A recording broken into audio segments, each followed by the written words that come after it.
Listen to this.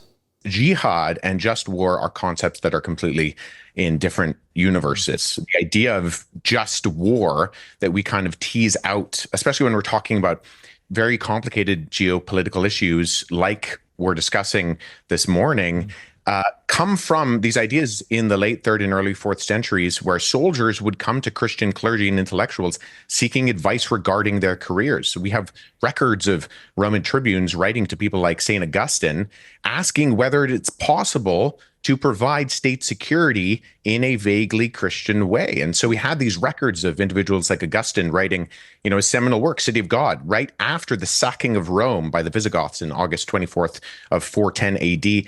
And he doesn't write to make sense of the violence viewed, but to point out that no earthly realm, not even a Christian empire, could be an eternal city, which was what Rome was thought of. For a long time, it was referred to it as the eternal city.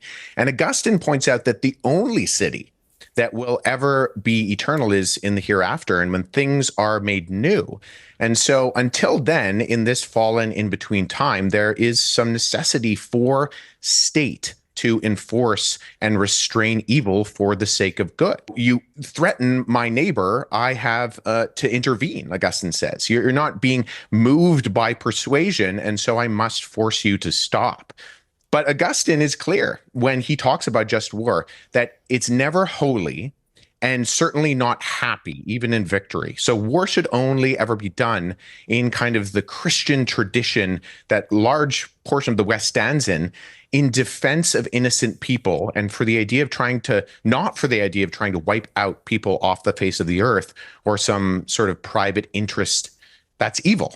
And that victories, celebration should even come with tears and remorse.